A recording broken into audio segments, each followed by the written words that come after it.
Bom, pessoal, a gente está dando continuidade aqui dos estúdios do Universo Sertanejo. Tivemos uma queda de energia imprevista e o Hélio Mendes nos fez a gentileza de retornar aos estúdios para continuidade. E nós paramos num ponto crucial de uma pergunta, Hélio, que era a relação Belo Horizonte-Triângulo Mineiro. Notoriamente existe uma, não sei se uma mágoa, uma decepção do como a nossa capital mineira relaciona com aqui as cidades do Triângulo Mineiro. Fique à vontade de responder da forma que achar melhor.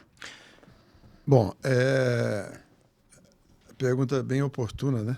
Nós estamos aí há menos de 4 meses das eleições.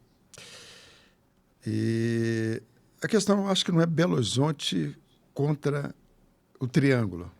É um modelo nacional federativo que nós temos.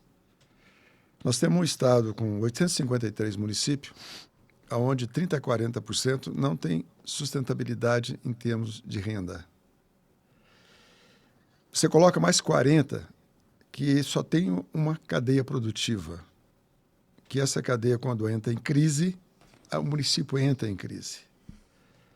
Você tem as cidades médias e grandes que estão inchando, elas não estão crescendo mais.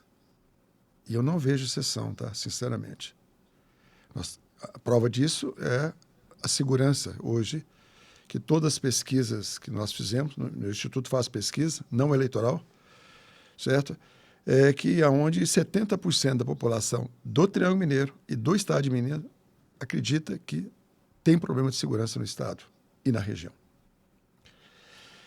Então, enquanto não mudar esse sistema federativo, certo, tá, não vamos ter condição de administrar. Minas é inadministrável. Nós já fizemos vários debates em relação a esse tema. Certo? E uma população que cresce. Cidades crescem de forma desordenadas, sem planejamento urbano. Então, e esse tema não vai ser discutido nessa eleição. Até agora, não vi nenhuma sinalização. Ou seja, quem é que vai ter coragem de dizer que 20% dos municípios tem que voltar a ser distrito? Uhum. Município que a renda não dá nem para pagar o salário do prefeito e vereadores. Hã? Isso chega assim, para a gente, o cidadão, a pessoa comum, né? Quanto mais a gente vai escutando isso, né? Que cria o certo distanciamento, né, da vontade eleitoral, que é um erro. Não estou dizendo que é certo, né? Mas eu acho que vamos dizer, esse tipo de quase injustiça, né? Porque quem paga essa conta no final? Quem paga é toda a tributação, todos os tributos, é todo, né, a classe, né? E aí você, né, através de um relato desse, não só o estado de Minas, mas focando no estado de Minas, 853 municípios, onde você tem 20% que você não tem sustentabilidade. Se você não tem sustentabilidade da sua empresa, o que você faz com ela? Hã? Na verdade, assim, a decisão de emancipação, elas devem ter tido que tipo de motivação, se já era previsto não haver uma sustentabilidade? Foi decisões totalmente políticas? Política. A maioria, com certeza, é política. Porque é o seguinte, as cidades nossas são loteadas, são currais eleitorais. Uhum. Certo? Ou seja, é interessante, se você chegar num distrito que tem 1.000 habitantes, e falar o seguinte: vocês não querem ser uma cidade? Vocês não querem ter um prefeito, um vereador, estátua, independência, pô? Vocês ficam circulando em torno de uma cidade aí e os benefícios só vão para essa cidade? Uhum. Certo? Então, o que acontece? Convence na vaidade e sem informação na real. E o que acontece? É algo injustificável. E, gostando ou não, depois da redemocratização, certo? A porta abriu. Certo? Que eu não estou fazendo apologia aos militares, não, certo? Tá? Mas os militares, na época, tinham critério para se tornar uma cidade. Certo? Teve planejamento. Não teve um projeto de país, mas teve os planos deles para cada governo que ocupou. Se a gente olhar Minas Gerais, além dessa questão deficitária das emancipações indevidas, que é basicamente Sim. isso que está sendo dito, Nós temos o Triângulo Mineiro, devido à sua localidade, posição logística, quase que no centro demográfico do Brasil, mas nós temos também algumas partes de Minas. Vamos imaginar que Minas é um boi, Ok. né? Então, assim, o que é o filé mignon, o que é a picanha, o que é a parte que é deficitária de um boi, no caso. Na sua visão, Minas, porque você disse que Minas seria inadministrável. Sim.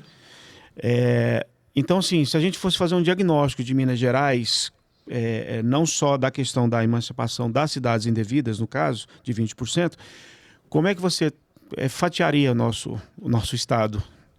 É uma pergunta assim, que tem que ter uma reflexão muito grande para respondê-la. Eu vou tentar fazer com dúvidas. Perfeito. Eu fui, da última tentativa de emancipação, na criação do Estado do Triângulo, eu fui indicado pela Associação Comercial de Berlândia, pelo Dr. Genésio de Mello, e nós percorremos toda a região. E o líder maior era Chico Humberto, né? Até disse isso antes. Pela cultura de gestão que nós temos hoje, eu não sei se dividir melhora. Uhum. Certo? Por quê? Porque a gestão pública não tem conseguido se modernizar. Certo? Certo. Ou seja, seria criar mais governadores. Certo? Então, o Minas Gerais é dividido em 10 regiões de planejamento. Certo? Vamos colocar assim, uma simulação aí que seria 10 estados? Não. Imagina se nós tivéssemos aí, vamos colocar que dividisse em 5 regiões. Né? O norte, o sul de Minas, o centro e o Triângulo. Nós teríamos mais 5 governadores. Olha o custo das máquinas. Onde a maioria dos prefeitos não tem um planejamento. Quando você não tem um planejamento, você não tem avaliação. Porque quando você tem planejamento, você tem objetivos, metas, indicadores de resultado. Qual prefeitura que você conhece que tem isso? É precário. É precário. O governo de estado não tem. As verbas são liberadas em razão do poder político. Existe uma coisa que acontece, Hélio, que talvez seja um termômetro. Eu não sei se ele serve como dado estatístico para qualquer programação de gestão ou de análise administrativa de um estado, mas politicamente Minas Gerais é considerado um estado pêndulo na política. Ou seja, é como se Minas fosse uma pesquisa eleitoral por ter toda a diversidade do Sim. país. Talvez seja o ponto principal que Minas possa traduzir o que o Brasil seria como nação. Minas tem tudo aqui e talvez por isso os resultados de uma eleição, eles meio que traduz. Ou seja, o cara não é presidente se ele não ganhar em Minas e parece que isso é histórico consagrado. Ok. Né? Então, se a gente tem um perfil de tudo que é diversidade, de classe A, B, C, D, E, F, o que existe do país, e se a gente traduz o que esse país seria, olhando por esse ponto, Minas Gerais não seria um caso de um estudo que poderia até projetar um projeto de nação, porque se ele é tão rico em termos de diversidade? Eu concordo com você. Tá? Minas seria um bom laboratório. Sim. Tá? A questão é que nós temos a representatividade nacional distorcida, certo? Tá? Ou seja, o peso político do Piauí é o mesmo de Minas, no Senado. Piauí tem 3 senadores, certo? Minas tem 3. Ou seja, o modelo hoje nosso, político, não atende, nunca atendeu. Ele não é proporcional. Não é proporcional, certo? Seria a média proporcional, né? E isso, de uma certa forma, cria uma revolta. Durante muito tempo da minha vida, eu frequentei muito o sul do país, certo? Tá? Eu era consultor da indústria do couro e lá estavam os grandes curtumes, né? Então, a gente vê aquela filosofia lá de cooperativa, de trabalho, aquela coisa toda, e a revolta que eles têm por não ter representatividade. Pô.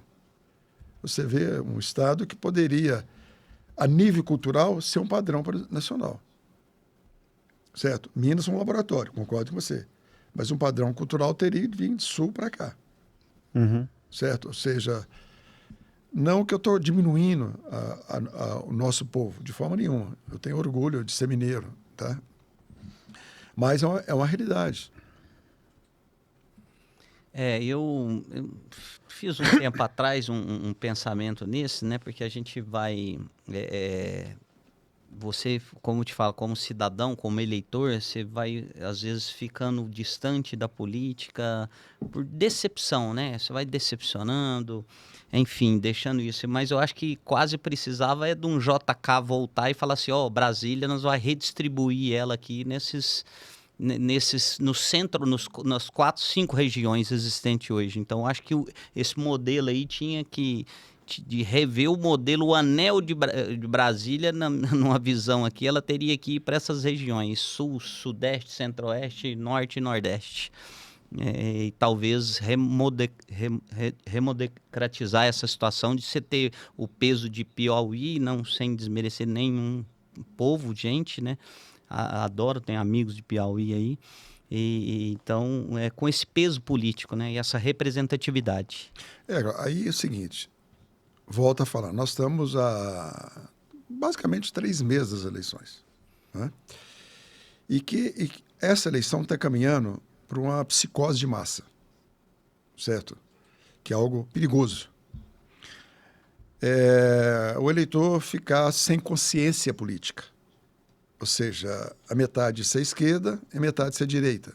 Esquerda, assim, uma palavra até indevida, porque nós não temos esquerda nesse país. Nós temos 2 lados populistas. É um fla-flu. Ok? Isso não é bom. Porque aí nós já estamos vivendo isso já. Nós estamos uma guerra de narrativa. E pior, que a maioria fake. Guerra de narrativa. Certo? Algo que não poderia acontecer. Ou seja, eu concordo com você que nós teríamos uma eleição, um momento de repensar o país. Ou manter do jeito que está, ou mudar um pouco, ou mudar muito, ou mudar radical. A coisa mais rápida não seria rever o voto distrital? Porque pelo menos você teria representantes mais localizados, não? Mas tem que passar lá por... O que acontece é o seguinte, não tem interesse da classe política modificar o modelo político que nós temos. Ok? Tá ótimo do jeito que está, por parte deles. Para eles, né? Por exemplo, se você é uma pessoa séria, tá? Cláudio é uma pessoa séria. Se vocês amanhã resolver e tiver um pensamento fora da caixa, fora do sistema atual, vocês vão ter muita dificuldade em ser filiado de um partido.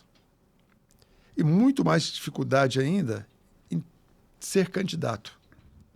O filtro é muito grande.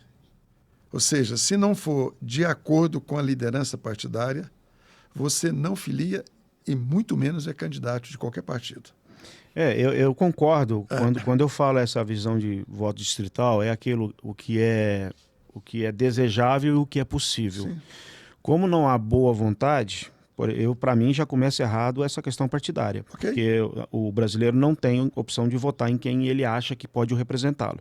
Ele, na verdade, ele vota naquele que o presidente de um partido permite que acesse a posição de ser candidato. Sim. Então já começa por aí o erro. Aí depois vem a questão da distribuição de cadeiras, que na verdade você não elege aquele que você votou. Tem vários problemas aí. Eu concordo, uma reforma política seria extremamente necessária. Agora, falando de praticidade, como eu acho que essas mudanças seria utópico, elas não vão acontecer, porque quem tem a caneta não o fará, foi aonde eu disse, algumas coisas menores talvez fosse mais fácil de provocá-los, né? Brasília funciona por pressão. De uma certa forma funciona. Mas você disse que o povo pode ficar um voto acéfalo, né? Que é muito mais emocional do que... Até agora, a tendência é esta. Eu não tenho dúvida dessa afirmativa minha. Certo? Ou seja, nós estamos caminhando para uma situação com risco até de ruptura. Ok? Beira uma guerra civil? Você sabe que não está na cultura nacional, certo? Está uma ruptura tão drástica.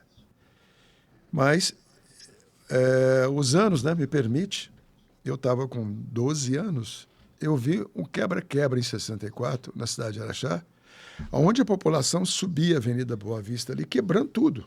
Cinema, supermercado, aquela coisa toda, certo? Então, quando você fala em psicose de massa, tem inclusive um autor francês muito interessante que ele analisa bem isso. Isso começa lá pelo Freud, né?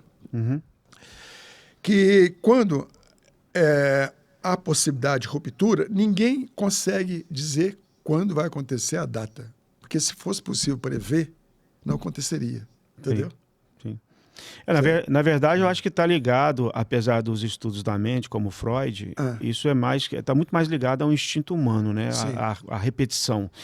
Eu arriscaria, porque eu vejo essas pesquisas políticas, eu arriscaria dizer que nós estamos tão mal, politicamente falando, em termos de consciência do eleitor votar, que hoje a decisão é quem eu não quero na presidência. Não, eu não diria nem que a paixão, aquele político de estimação, eu diria que é mais forte o fenômeno, tipo, esse eu não quero de jeito nenhum. Para mim, o Brasil está dividido, quando fala em polarização, está dessa forma. Eu não quero o A e eu não quero, ou o outro lado não quer o B. Eu acho que nós estamos nesse sentimento. E aí, como é que você define o destino de um país onde o próprio voto é de rejeição? Porque me parece que a rejeição está predominando a intenção do voto. A sua análise é perfeita. Ou seja, nós estamos em eleição de rejeição. A esquerda rejeita o candidato de direita, a direita rejeita o candidato de esquerda, e indiferente de quem seja, certo? Se a direita colocar o apóstolo Pedro, a esquerda não vai aceitar. Sim. Se a direita colocar o apóstolo Pedro, a direita não vai aceitar. Sim. Isso não é bom. Certo? Ou seja, eu participo de algumas instituições e a gente está tentando fazer o voto consciente. Eu estou soltando agora, a partir de 1º de julho agora, toda quinta-feira, sobre marketing político. Certo? Porque o que acontece é o seguinte... Isso lá no site do Instituto. No Instituto Latino, e vai estar disponível no YouTube também. institutolatino.com.br, gente. E está também no YouTube. O que acontece? O marketing é muito responsável. Certo? Porque no Brasil não é feito marketing, é feito comunicação em cima de um projeto que hoje não atende mais a população. O marketing é coisa séria. O dia que você faz um projeto de marketing para vender abóbora e entrega feijão, isso não é marketing, isso é manipulação. Propaganda enganosa. Eu responsabilizo muito da nossa atual situação no Brasil aos marqueteiros. Sim. Porque produzem produto fake, né, que o brasileiro, por ser emocional, o brasileiro deseja acreditar, ele deseja ter confiança. O brasileiro tem um coração propício a perdão, propício a aceitar. Então, eu acho assim, se eu tivesse de acusar a lavagem cerebral que o país teve, está muito mais no marketing, que não é puramente propaganda, comunicação. Marketing é algo maior que publicidade, né? Eu diria assim, os nossos marqueteiros arrebentaram o país. Sim, eu já neguei várias vezes que eu faço consultoria empresa e a campanha política. Eu tenho muita dificuldade em aceitar candidato. Muita. Certo? Porque eu não trabalho só por dinheiro. Eu acho que quem trabalha por dinheiro é outra pessoa. Uhum. E o que acontece? Quando você fala no marketing, ele transcende, tá? Ou seja, o produto tem o código consumidor, né? Sim. Não é isso? Tem os PROCON. Na política não tem o PROCON. Estelionato eleitoral. Acontece todo ano o estelionato eleitoral. Eu vou falar um negócio aqui, só não vou dizer o nome. Certo? Tá? Eu comprei um livro da biografia de um dos principais marqueteiros, que eles falam é marqueteiro mesmo, do Brasil. Eu joguei no lixo. Eu fiquei enojado de ver a vida do indivíduo. Entendeu? Uhum. Que de marketing, nada. O que ele faz é malandragem política. Sim, concordo. Volta no assunto lá da decepção do eleitorado. Enquanto a gente não muda essa história em Brasília, nossa vontade, vamos fazer o seguinte, o Hélio, você vai falar para a gente de quem gera emprego, de quem acorda, de quem trabalha, de quem batalha, de quem paga imposto e sustenta essa turma lá no Planalto Central, tá? Então é o seguinte, as empresas, e o que é um planejamento estratégico reverso?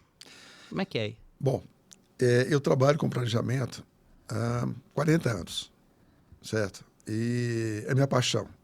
Ou seja, todo mundo tem hobby, né? Um tem hobby cachorro, outro flores, outro pescar. Meu é consultoria e planejamento. O que acontece? Eu comecei na Souza Cruz, né?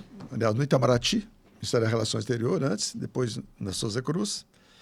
E fui aperfeiçoando o planejamento, certo, tá? Quando o consultor da indústria do couro e da carne me ofereceram para me contratar como consultor, eles me ofereceram um valor, eu falei, esse valor eu não aceito. Aí nós discutimos, falei, bom, eu aceito desde que eu possa fazer os cursos durante toda a vez que for aparecer um curso nessa área. E vocês vão pagar. Eles concordaram. E tem uma empresa no Brasil chamada HSM, em São Paulo, que é a maior empresa de treinamento da América do Sul, trazia aqui os grandes palestrantes. E eu tive a oportunidade de fazer palestra com Peter Drucker, Kotler, na estratégia, o Marco Porte, na estratégia, o Kotler no marketing, certo? Tá? Michael Rambio, da engenharia. E de lá para cá eu vim aperfeiçoando o planejamento. Tá? E com o evento da pandemia, eu fiquei em casa internado, porque as empresas pararam, né? E logo em seguida veio a IA, né? Chat com tudo. E aí eu caí de cabeça no chat. Com base no chat GPT e na história que eu já tinha iniciado no curso de pós-graduação, que eu sou professor, onde eu aplicava psicologia reversa. Aí eu falei, bom, tem psicologia reversa no ensino, tem na sociologia, tem na antropologia, a indústria usa na volta dos pneus, em outros produtos. Por que não tem na administração? Ok? E o que acontece? Aí eu peguei o conceito do Peter Drucker, da administração por objetivo, da gerência, grid gerencial, que era usado das multinacionais todas no mundo, na década de 90, que eu usei na Souza Cruz, e fizemos esse livro, Planejamento Estratégico Reverso e Gestão Reversa. Tá? O pessoal em casa acompanhar aí. E aí o que acontece? Nesse livro, inclusive ele está na Amazon, eu reformulei, repaginei literalmente o que eu fazia antes. Inclusive tem perdido cliente, que o cliente quer que eu faça o que eu fazia antes, que ele ficou satisfeito. Eu falo, não faço mais. Ah, por quê? Esse remédio tem um melhor. Já passou na sua concepção. E esse remédio aí, se eu usar, vai ter efeito colateral. Entendi. Certo? Tá? E qual que é a grande mudança? A grande mudança é a seguinte, nós estamos vivendo um momento que a maioria das empresas ainda tem resíduo, tem no DNA a escola clássica. Olha, de 1910, do Taylor, Fayol. E eu faço isso com a propriedade, certo? Tá? Porque eu fui professor na UF, responsável pela disciplina Teoria Geral de Administração. Uhum. Depois fui para a Exanc, Teoria Geral de Administração, da Fui cadeia. seu aluno lá na Exanc. Responsável pela cadeia. Aí depois eu fui pós-graduação, certo? E o que acontece? As metodologias gerenciais criadas no século passado não atendem mais. Os planejamentos estratégicos criados no século passado não atendem mais. Por quê? Eles eram muito focados na eficiência, certo? Tá? Na parte estratégica, apenas no seu setor. Hoje, tem que ser na geopolítica e utilizando plenamente a inteligência artificial.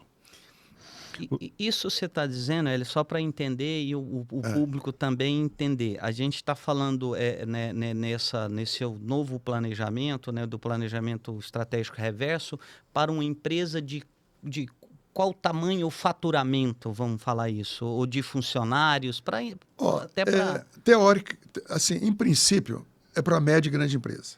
Certo. Mas você tem aí pequena empresa que tem um gestor que tem cabeça. Ok?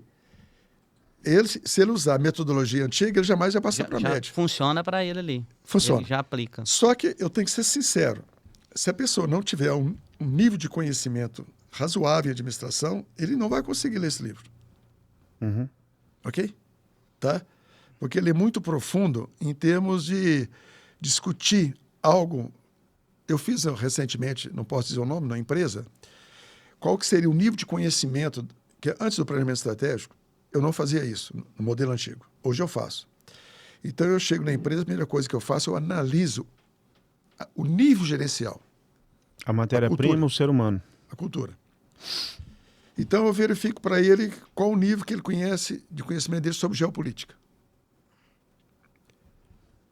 eu não Dali divulgo, você já vai... eu não divulgo isto. Ok. Ou seja, é para mim alinhar o que eu vou dar e depois, gradativamente, de forma sem trauma, a mudança organizacional.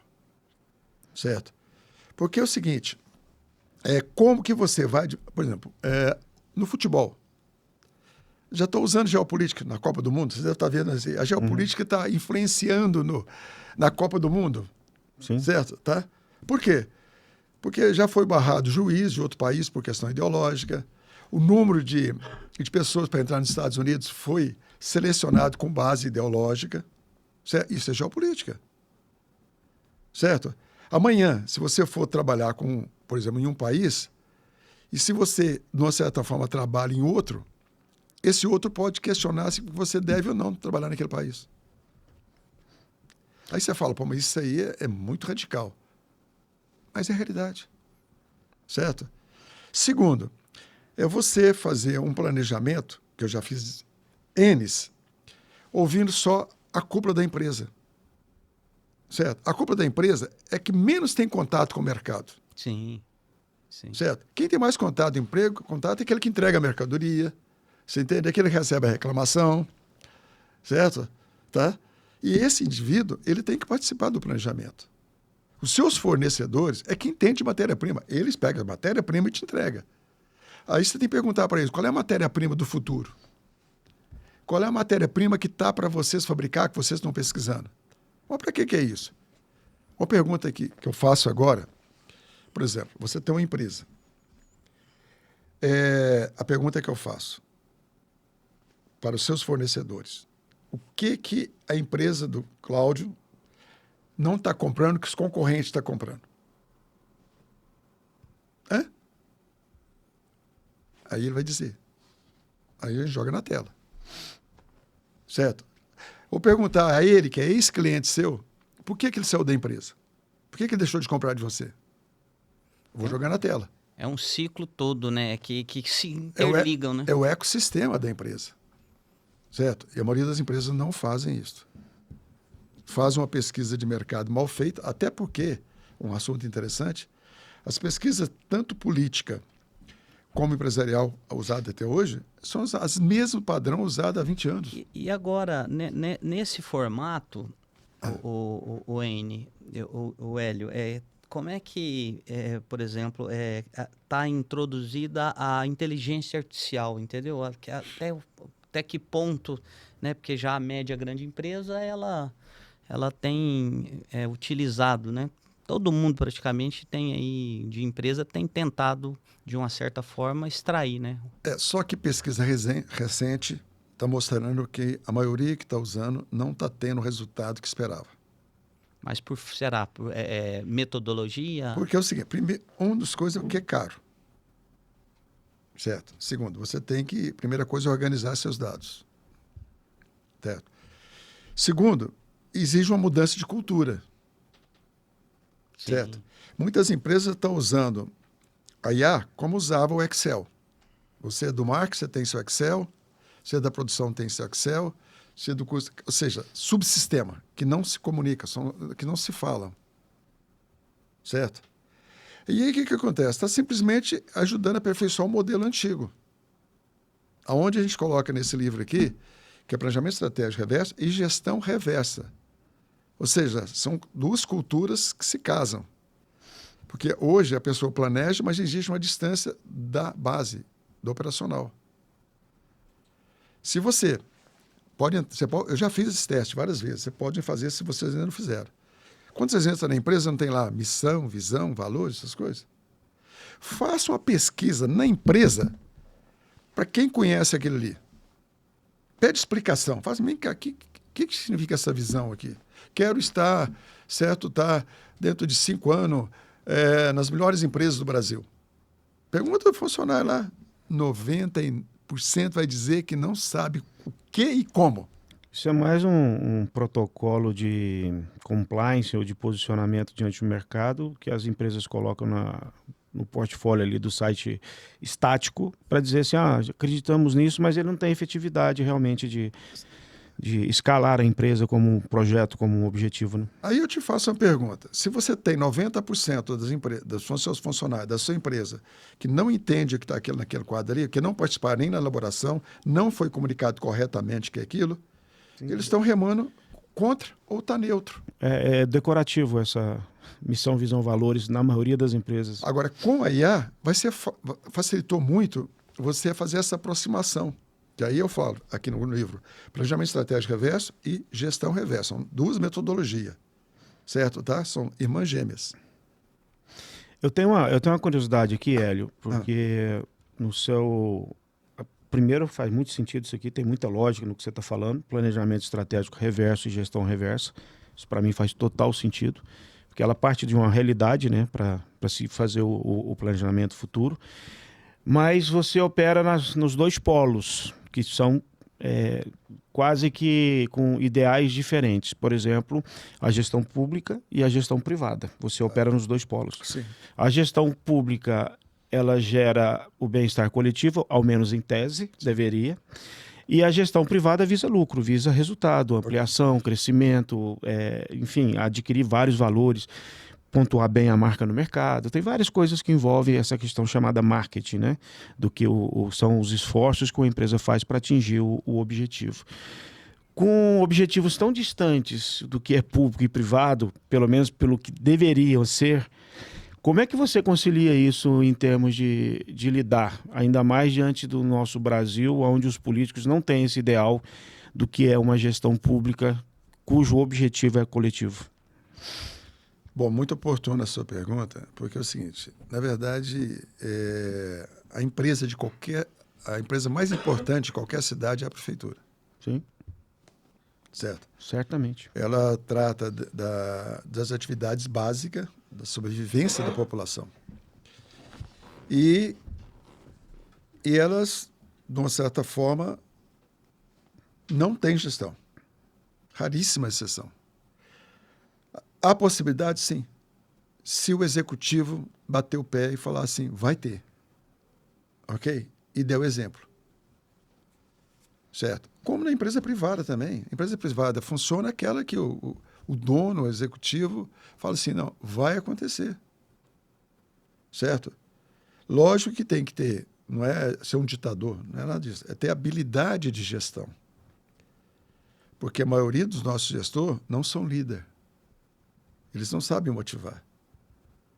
A hora que eu cheguei aqui hoje, eu virei ali para o seu câmara e falei, você é a pessoa mais importante. Eu trouxe um livro para você também. Uhum. Porque a qualidade do trabalho nosso aqui vai depender... Ele pode matar o trabalho que nós estamos fazendo aqui durante o tempo. Né?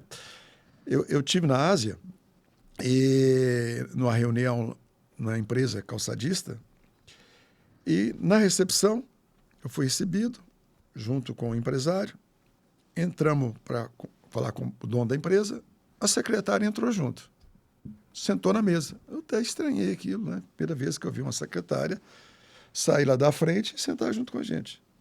E ela anotou tudo que estava falando.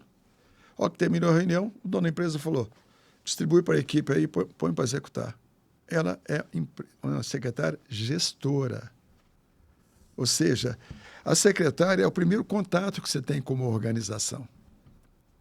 Uhum. Certo? Quando eu fui secretário, a última vez que eu fui secretário em Uberlândia, né, de meio ambiente, eu trouxe tudo esse pessoal para o seminário. Eu pegava esse pessoal e ia lá para a Exanc e a gente falava, a pessoa que está lá atendendo lá, tem que estar junto. Ela tem que saber o que é o planejamento. A gente fez fui o único secretário que fez um planejamento estratégico, coloquei em CD, entregava para todo mundo que chegava lá, certo? Tá? A secretária participou da elaboração, a atendente participou, e o exemplo. No primeiro dia lá, eu falei, a primeira coisa que eu quero conhecer toda a secretaria. Que é grande. A Secretaria de Uberlândia, ela tem vários parques, certo? Tá? Responsável por todos esses cursos d'água, que são 31 dentro da cidade, e um rio. Eu falei, vamos conhecer. Amanhã, 8 horas, o pessoal na porta lá, a casa não vai passar. Aqui deu 8 horas, 10% dos funcionários não tinha chegado ainda. Aí falou, vai esperar? Não vai esperar. Você sabe quanto custa o salário nosso parado aqui para a população de Uberlândia? Se nós esperar 10 minutos, ok? Consciência, né? No segundo dia, todo mundo estava lá 10 para as 8. Entendeu? Sim. Eu era o primeiro a chegar na secretaria e o último a sair. Isso aí, eu não estou fazendo nada de extra, não. É obrigação do gestor público. Mas a maioria não fazem isso. Eu fiquei imaginando o seguinte, Hélio, porque eu particularmente tenho a impressão, não se trata de uma ciência, uma impressão, de que o que segura esse Brasil é o funcionário público, a experiência daqueles que são sérios, né? Os sérios. Porque o funcionário público, você vê tanta gente desclassificada de chegar à posição de prefeito ou cargos eletivos do legislativo, que parece que esse país funciona pela experiência de muitos que estão na gestão pública há 20 anos, 30 anos. Às vezes não deixa fazer o errado, ou às vezes tenta fazer o mais certo possível. E aí eu fiquei pensando no seu desafio como uma pessoa que chega, como eu disse, na gestão pública e na gestão privada, né? Na privada você vai buscar o melhor resultado para aquela empresa e ela nitidamente vive para ter lucro, para ter resultados. No público, como é que você vai conseguir dizer para as pessoas, né? Olha, a função de uma prefeitura é gerar benefício coletivo, sem fins lucrativos, todo recurso arrecadado, devolvido à população. Mas eu não vejo que há uma disposição, ou pelo menos não há esse sentimento dos líderes de várias prefeituras ou de vários estados, enfim. Nós estamos falando de um problema do país, de mentalidade, de mentalidade. E aí eu fiquei imaginando como é que você, que tem esses dois polos, né? O público que visa lucro e a prefeitura ou o estado que não tem fins lucrativos. Como é que você lida com isso? Não tem uma certa frustração de ter tanto conhecimento e saber que talvez isso não vá ser tão bem usado? É o seguinte, eu confesso a você que a gente conseguiu, e muita gente consegue, pelo exemplo, certo?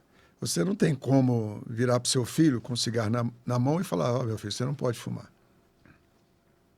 É o que acontece. Sim. Certo? Eu acho que até é mais fácil você motivar o funcionário público, se você é um bom líder, do que na iniciativa privada. Porque você tem que mostrar para ele que ele trabalha para a família dele. E no público existe uma causa, né? Certo? Ele trabalha para a família dele, ele trabalha para o bairro dele, ele trabalha para a cidade dele, entendeu? Sabe? Ou seja, agora ele não vai ficar motivado se você pegar os cargos de confiança, que são os melhores remunerados, e colocar a pessoa despreparada. Isso já desmotiva ele. E é o que mais acontece. Isso eu não aceitei. Pois é, mas é o que mais acontece em muita parte do país, né? Certo. Isso eu não aceitei. Entendeu? Ou seja, inclusive me chegaram e falaram, o pessoal que era da administração passada vai ter que mudar dos cargos de confiança. Eu falei, calma aí. Eu fui convidado, não fui?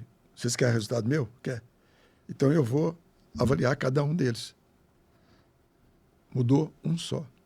Pois é, o cargo comissionado, pelo menos a minha percepção, muitas vezes ele é o pagamento do cabo eleitoral. Sim, mas está errado. Quem trabalhou, eu sei, não, é óbvio que o que eu estou dizendo assim, é o cara que trabalhou na campanha e o prefeito ou o governador, sei lá, está pagando o trabalho de campanha. Eu entendo que funcionário público, eu vejo assim, que as prefeituras, essas prefeituras das médias cidades aí, vou chamar de 80 mil habitantes, 100 mil para cima, né? Nesse sentido, você ainda tem um funcionário público com caráter, não estou dizendo que outros não tenham caráter, mas eu acho que aquele que está dentro lá de uma...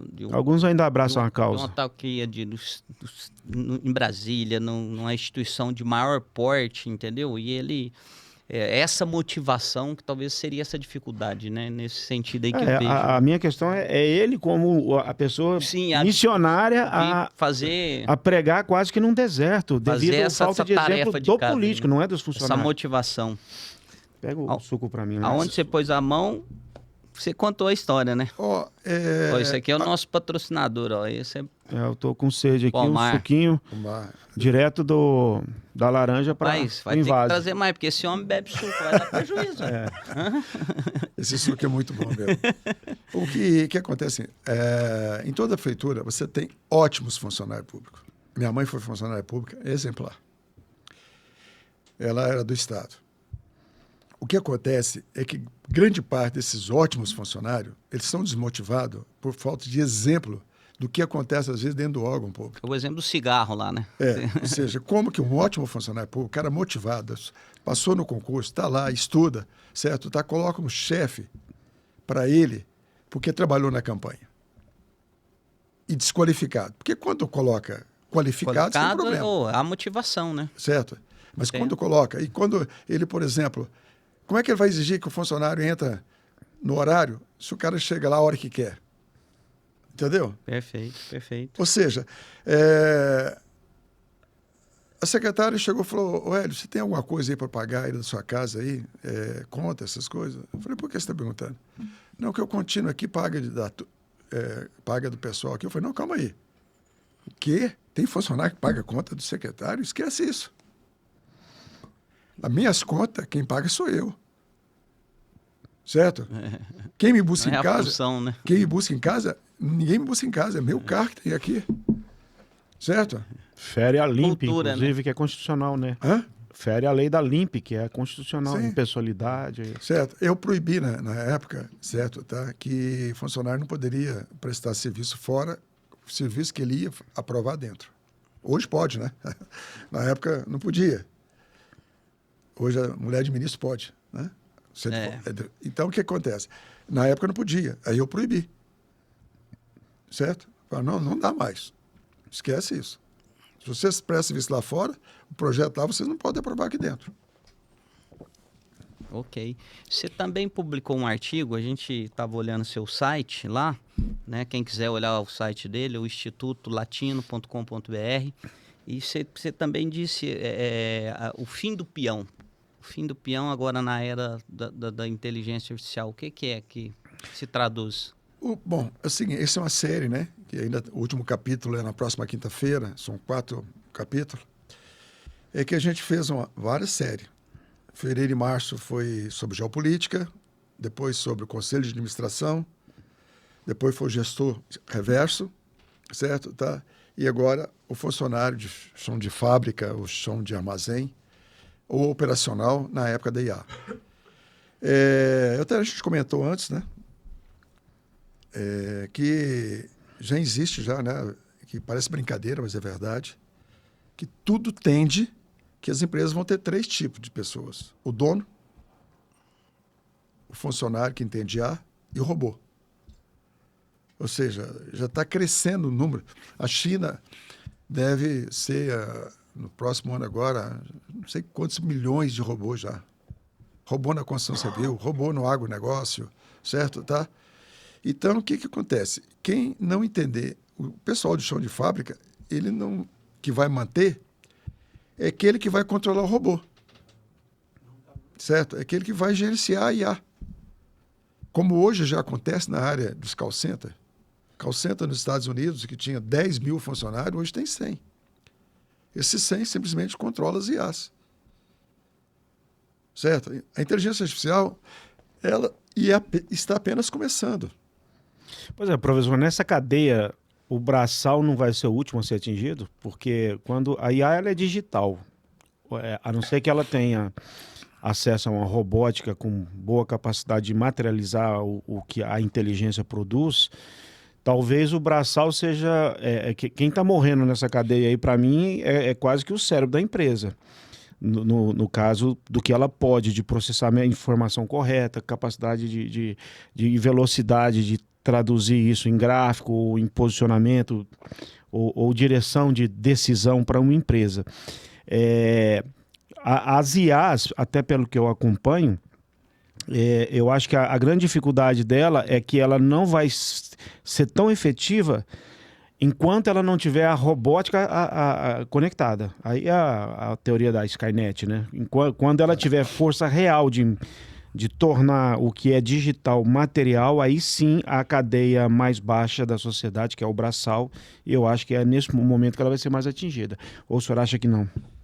Eu acho que toda a camada vai ser atingida. Eu trabalhei na Souza Cruz há 30 anos. Eu fui o responsável por uma expedição que não tem nenhum funcionário. Ok? Sim. Tudo automatizado. Automatizado, né? Ou seja, nós estamos falando de carros sem motorista. Nós estamos falando de trem sem motorista. É onde eu disse, quando a robótica, ou seja, a máquina, ela consegue controlar a máquina. Eu estou dizendo nesses setores, por exemplo, o faxineiro, as pessoas que não... A gente tem dois setores, né? A automatização e a... Sim, mas é o que eu disse, aí ela depende da robótica ou da automação, que são máquinas, para ela poder substituir o braçal. A mente ela já substitui bem. Que a gente estava comentando. Eu gostaria de ter a resposta plena para essa pergunta sua, mas eu não tenho. Mas uma coisa eu tenho certeza, ela vai atingir todos os níveis e principalmente aqueles que não entender, certo, tá, que existe essa mudança em grande velocidade. Ou seja, nós temos o operador de grama, nós temos uma pessoa para limpar um robô para limpar a casa, certo? Tá? E tem também... O que acontece? Servir num hotel, levar... Tá havendo uma provocação, isso que você falou aí. Ou seja, vamos supor que eu não entendo de IA, mas eu sou fabricante de pastel. Ok? Uhum. Aí eu recebi essa semana uma empresa em São Paulo que já está fazendo os pastel, certo? Tá? Tem a esteira, aquela coisa toda, e já manda para as feiras e chega lá e só esquenta o pastel. Só frita o pastel.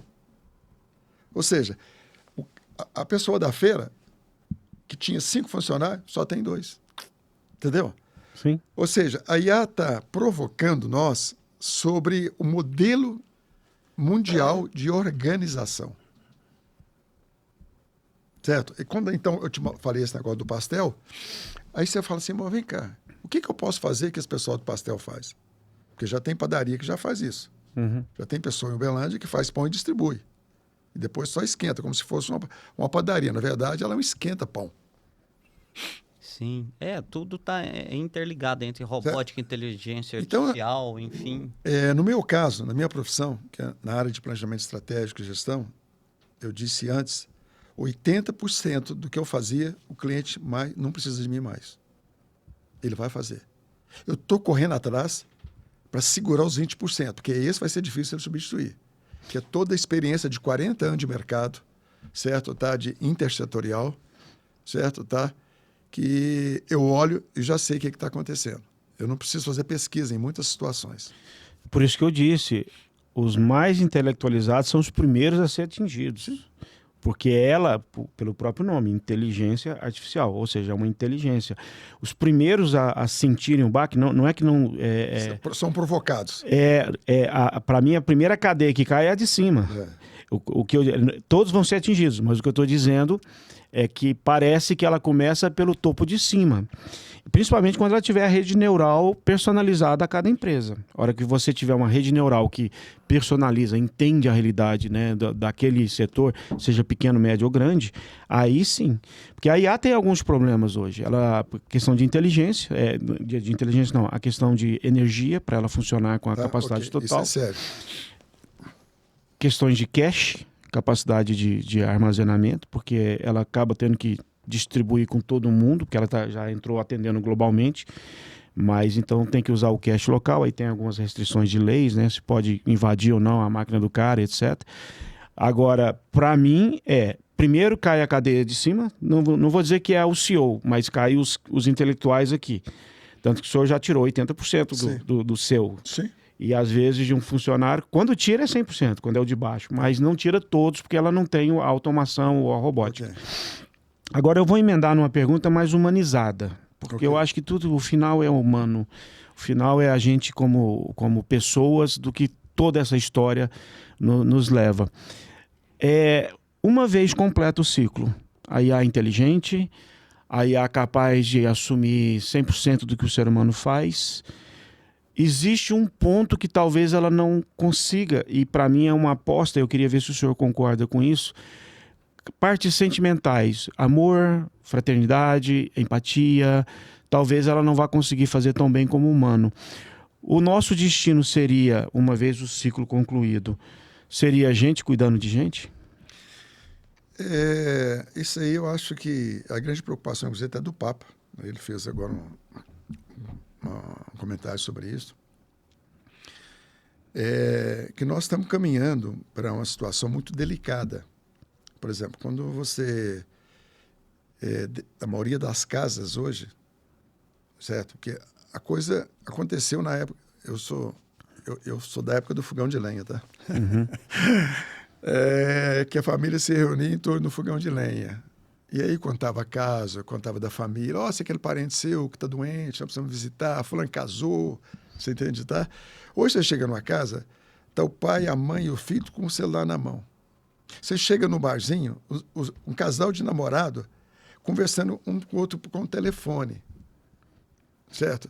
Então, você mexeu assim na ferida, certo? Tá? Nós estamos caminhando, se não mudar, para uma sociedade indiferente, triste. Fria, sabe? Aí você começa, por exemplo, às vezes você visitava um amigo. Não, agora você manda uma mensagem pelo Zap, entendeu? Uhum. Então, isso aí eu acho que está na mesa, sabe? Ou seja, o mundo vai ter que falar, opa, calma aí. E agora? Como é que nós vamos fechar esse círculo que você está falando aí? Certo? Como é que nós vamos resgatar esse mundo humano? Esse mundo que está ficando muito frio, certo? Tá? Que antes você ia na farmácia fazer comprar, e você chegava lá com o farmacêutico, conversava, aquela coisa, que o farmacêutico acabava, cidade pequena acabava sem padrinho do seu filho. Hoje você liga, o cara entrega, certo? E hoje você tem uma moto que entrega, já tem drone que vem entregar para você, certo? Então, eu acho que cabe um programa isso aí, tá? Ou seja, é algo que nós temos que preocupar muito. Aproveitando essa parte da humanização, vou te servir um suco Tá. pomar aqui. Vou querer. Inclusive, a gente aborda nesse modelo de planejamento aqui a importância de aplicar o FIB, o Índice de Felicidade Bruta, nas empresas. Certo? Para fazer um contraponto. Certo, tá? Porque a gestão caminha de uma certa forma que perde a humanização. Certo? E nós precisamos ter um contraponto dentro da empresa, porque já tem um problema hoje nas empresas sérias, que é o problema psicológico. Está seríssimo isso aí. Certo? Tá? O nível de pessoas que vai pegar atestado médico, pessoas que fazem até outras coisas piores. Depressivos, entendeu? inclusive. Então, eu acho que é algo que a sociedade como um todo, da família às universidades, tem que repensar. Ou seja, nós precisamos de um mundo melhor, com muita produtividade, com muita IA, mas humano. Eu acho que se não houver esse contraponto aí, a coisa... Eu acho que há coisas que a IA não vai atingir, e eu estou falando isso com embasamento, obviamente, mesmo que ela venha atingir a consciência, que é o grande terror, né, a grande especulação, será que ela vai atingir consciência suficiente? Porque uma máquina capaz de pensar trilhões de vezes mais do que um ser humano em velocidade, de armazenar, ainda decidir por consciência, é algo assustador, né? É o efeito Skynet em Terminator, que é o Vingador do Futuro. Mas eu acho que... Porque eu estava até debatendo isso com um irmão meu, eu falei, olha, existem coisas no humano que você não tem como processar porque não é um algoritmo. Amor, sentimento. Vou dar um exemplo. A mãe, ela tem toda a lógica do mundo, às vezes, para rejeitar um filho que é drogado, ou assassino, ou o pior ser humano do mundo. E uma mãe ainda consegue ter empatia por esse filho, responsabilidade. A decisão dela, tem uma frase antiga que eu adoro, o amor tem razões que a própria razão desconhece. Ou o amor tem motivos que a própria razão desconhece. Então, isso para um algoritmo não é lógico. Ele simular um paradoxo, por exemplo. Como é que tudo diz que eu tenho que deixar de fazer, mas uma mãe vai e faz. Sim. Então, quando eu disse para o senhor que, na minha visão, o que ia sobrar para o ser humano, e talvez isso pareça um futuro lindo para nós, promissor, porque o nosso tempo, ou nossa única ocupação, será gente cuidando de gente. Se tiver um olhar otimista, positivo, isso é algo brilhante, se for pensar. Ou seja, a máquina faz todo o braçal, a máquina faz todo o inteligente, todo o funcional, e o ser humano cuida do ser humano. Isso, para mim, é um futuro digno, né? Uma civilização evoluída. É uma visão otimista que eu estou Que trazendo. traduzindo para o senhor, entendeu? Eu fico assim preocupado, certo, tá? Que eu tenho que acompanhar bem de perto o que está acontecendo, por exemplo, Ucrânia e Rússia, Estados Unidos, Israel, Irã, e ver que ainda nós temos pessoas que não conseguem chegar a um equilíbrio e que precisa destruir cidade, matar pessoas, mandar jovens para a guerra, entendeu? Então, às vezes a gente está evoluindo tão rápido na área de tecnologia, em outros setores da saúde, uma série de coisas, mas essa preocupação sua, que é extremamente pertinente, ela deveria estar no primeiro nível de discussão, mas não está. Sim. Certo? Por exemplo, nós temos eleição agora. Não teria que discutir isso. Certo? Ou seja, uma vez eu falei com uma pessoa, uma coisa, eu falei o seguinte: enquanto o Brasil não resolver o problema de ter uma melhor distribuição de renda, nós não vamos ser um bom país. Aí essa pessoa falou assim: você é de esquerda. Eu falei: calma aí. Isso tem que ser um desafio da direita e da esquerda. Eu não sou de esquerda. E nem sou da direita que o pessoal quer que eu seja. Certo? Como nós vamos ter uma cidade mais feliz? A gente implantou na secretaria aqui, como um dos projetos, o Índice de Felicidade Bruta em Uberlândia. O Tribanco bancou o trabalho. Nós fizemos piloto no Distrito Cruzeiro do Peixoto e no bairro Lisote, que já é usado em muitos países, o Índice de Felicidade Bruta, que ele se complementa com o PIB. Ou seja, você usa o PIB para aplicar as políticas públicas. E lá usa o FIB também. Ou seja, então, se na cidade do Cláudio existe muita pobreza, vamos analisar pelo ponto de vista do PIB. Ok? Do PIB. Então, nós temos que mandar mais dinheiro para a cidade dele. Em quê? Na saúde. Ok, então, correto. Mas se lá na cidade dele está resolvido, mas o povo é infeliz. Então, nós vamos ver o índice de felicidade bruta, por que não é feliz. No Lisote Freitas, é engraçado, a coisa mais feliz que foi identificada lá com valores é a feira. Entendeu? Famosa. É um momento de felicidade do pessoal do Lisote Freitas. Um povo muito bom, um povo feliz, o pessoal do Lisote Freitas. Certo, tá? No Cruzeiro dos Peixoto, o que torna mais feliz é a visita do vizinho. É o vizinho chegar e falar: oi, tudo bem? Entendeu? Uma curiosidade, bairro Brasil tem... Não, a gente só fez... Esses dois? Porque era para ser feito na cidade toda. Inclusive, se você entrar na internet... É interessante esse olhar, né? Se você entrar na internet e perguntar, você entende, tá? Índice de Felicidade Bruta, em Uberlândia, Hélio Mendes, vai sair que foi colocado no Lisote Freitas e lá. Ok? Tá? Está registrado. E fizemos cartilha, fizemos viseira, você entende, tá? E o que acontece? Isso já existe no Canadá, já existe na França, e isso surgiu num país chamado Butão, na Himalaia, na Ásia, onde eles foram lá para fazer uma pesquisa, porque era muito pobre, e descobriram que eles usam o FIB e não o PIB. O povo é pobre, mas é feliz. E se te fizer uma pergunta para qualquer pessoa, qual que você quer ser? Você quer ser rico e infeliz ou pobre e feliz? Interessante, né? Sim. É um paradigma boa aí para se pensar, né? Mas a gente sempre fala essa reflexão aí. O Wayne, como a mente dele, sempre está trazendo. Eu queria, inclusive, pegar uma opinião dele, Claudinho, me perdoa de cortar.